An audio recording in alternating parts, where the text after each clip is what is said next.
Pur Blog. Pur Blog sur Pur FM. Nous sommes avec Damien Van Achter. Bonsoir Damien. Bonsoir Cédric. Revue de blog cette semaine.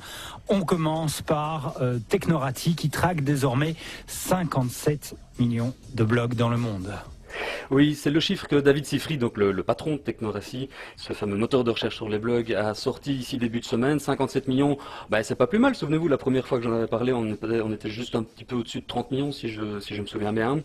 Ce sont des chiffres qui restent assez impressionnants. La blogosphère continue de doubler de volume approximativement tous les 230 jours, donc tous les 7 mois. C'est un petit peu moins qu'avant. On se rend compte qu'il y a 100 000 nouveaux blogs qui sont créés tous les jours. Ça aussi, c'est un chiffre qui est un petit peu en régression. Ça fait 50 000 billets quand même toutes les 24 heures, ce qui est pas mal. Hein. C'est vrai que Technorati, c'est important de le souligner parce que c'est le moteur de recherche. Maintenant, ce sont des chiffres auxquels on peut faire raconter beaucoup de choses. Moi, je suis de plus en plus méfiant et il faut prendre ces chiffres avec de plus en plus de pincettes parce qu'on se rend compte quand même que 70% des alertes qui sont envoyées vers Technorati sont issues de faux blogs, donc des blogs qui diffusent tout simplement de la publicité. Et donc, quand on fait des recherches souvent sur Technorati, on tombe vraiment parfois sur n'importe quoi. Ça devient de plus en plus n'importe quoi, effectivement. Alors, on va parler maintenant d'une chaîne de télé britannique, Channel 5, qui va payer des journalistes citoyens. Oui, et là je pense qu'on franchit un pas assez important dans ce qu'on appelle le journalisme citoyen. Hein, ce mouvement qui fait que maintenant avec son GSM, avec des moyens qui sont bien moindres que ceux de journalistes professionnels, eh bien on sait envoyer de l'information. On se rend compte que la Grande-Bretagne est un pays où il y a eu beaucoup de choses, notamment à cause des attentats dans le métro de Londres, où des gens avaient pris des vidéos dans le métro et les avaient envoyées directement à la BBC notamment, qui avait balancé les infos sur l'antenne et avait balancé les vidéos sur l'antenne. Et bien ici Channel 5 annonce tout simplement qu'ils vont payer les gens qui vont envoyer des vidéos prises avec leur GSM. Ce sera minimum 100 livres, donc ça fait quand même 150 €. C'est pas mal, hein, c'est loin d'être négligeable. C'est vrai que jusqu'à présent, quand des images étaient prises comme ça à la volée, les chaînes de télévision s'arrachaient ces vidéos pour avoir une exclusivité et ça montait parfois très très haut, jusqu'à des 15 000 €, 20 000 €. Ici, cette démarche-là de dire, puisque vous voulez participer à l'information, on vous ouvre grand les portes, allez-y, envoyez-nous vos vidéos et nous on va éditorialiser ça, on va vous créditer, surtout on va dire que c'est vous qui l'avez envoyé et ça fait participer les gens aussi à la chaîne de l'information. Je trouve ça vraiment très très intéressant. C'est en tout cas une démarche beaucoup plus intéressante que de dire envoyez-nous vos vidéos par MMS, merci beaucoup et au revoir, comme le pratiquent certaines chaînes privées un peu partout en Europe. Comment on réagit quand on est journaliste soi-même, Damien, à ce type d'infos ? Moi personnellement j'ai tendance à considérer ça comme étant un plus parce que ces vidéos-là ne tueront jamais la vidéo et ni la télévision surtout. On aura de plus en plus besoin des journalistes derrière. D'ailleurs c'est bien le cas ici avec Channel 5. Les images vont être éditées, c'est-à-dire que des journalistes vont être derrière, vont les réceptionner, vont recouper l'information, savoir si c'est pas tout simplement une blague ou une vidéo qui n'a aucun intérêt.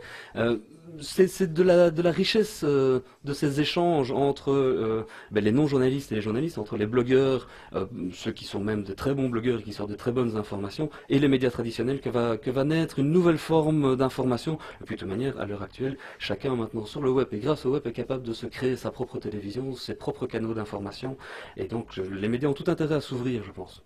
Et donc les journalistes deviennent quelque part des certificateurs de l'information, leur métier de base. Oui, et aussi de pouvoir creuser et de dire et d'ouvrir les portes et de dire voilà, n'hésitez pas à me reprendre, à rajouter des informations, à me dire où je peux aller chercher si vous avez des chouettes numéros de téléphone de gens importants qu'on pourrait aller interviewer pour avoir un plus à l'information. Vraiment de participer. Je trouve que c'est dans ce partage et dans cette participation là que va naître vraiment un truc très très chouette dans les années qui viennent. Il faut qu'évidemment que les médias évoluent et dans les rédactions ça pose des grandes questions.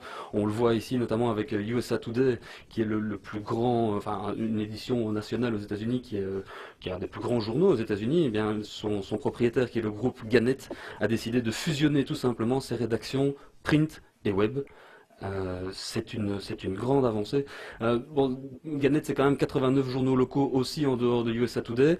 Le fait de décider de regrouper comme ça dans le même endroit physiquement, donc c'est vraiment la rédaction centrale où les rédactions print, donc le papier, et web vont être ensemble, ça va vraiment permettre de focaliser l'attention autour de l'information en tant que telle et de donner par exemple une news très importante d'abord sur le web sans attendre l'édition papier du lendemain. Par contre avec une réactivité qui sera plus importante grâce au web et une réflexion l'édition peut-être plus importante aussi, dans l'édition papier du lendemain, tout ça se mariant les uns avec les autres.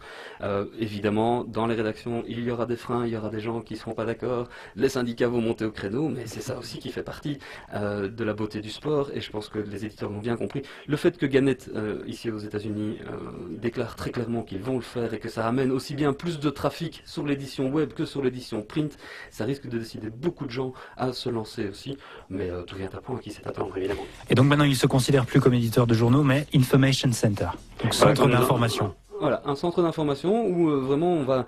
si vous allez voir sur le blog, j'ai fait un petit billet là-dessus ici en début de semaine. Des Suisses ont fait ça aussi à Edipress. C'est assez génial de voir le plan de la rédaction tel qu'il est organisé maintenant dans ce groupe de presse-là. Moi, je rêve de travailler dans une rédaction pareille. Alors, Gannett a aussi expérimenté le crowdsourcing. C'est quoi ça? Alors, le crowdsourcing, c'est l'assaut de la foule. Hein. C'est de dire, ben voilà, c'est un peu dans le même genre d'information par rapport à Channel 5. C'est de dire... vous avez, vous, en tant que consommateur d'informations, des yeux un peu partout, ou en tout cas où nous, journalistes et nous, rédactions, nous n'avons pas la possibilité d'être partout tout le temps. Et donc, n'hésitez pas à envoyer des informations. C'était le cas avec les élections ici qui sont passées aux États-Unis. Eh bien, le journal appelait les citoyens à signaler les irrégularités qui étaient commises en étant quelque part des témoins du vote qui se déroulait. Et donc, il y a eu des photos, il y a eu des vidéos, il y a des interviews en podcast qui ont été faites par des quidam avec leur GSM, avec des petits moyens, avec leur laptop, qui ont pris des informations, qui les ont envoyées au journal en disant voilà, moi j'ai envie de participer à l'information, j'ai repéré qu'il se passait des trucs pas très catholiques dans ma file de vote. Et c'est très intéressant évidemment, parce que les journalistes ne savent pas avoir des yeux partout. Et de nouveau, c'est de cette complémentarité-là que va naître une réelle richesse. Merci Damien. You're welcome. D'avoir été avec nous ce samedi soir encore pour la revue de blog. L'actualité continue sur bloggingthenews.info et les liens sont déjà sur le blog de l'émission. À samedi prochain. À samedi prochain. Pur Blog.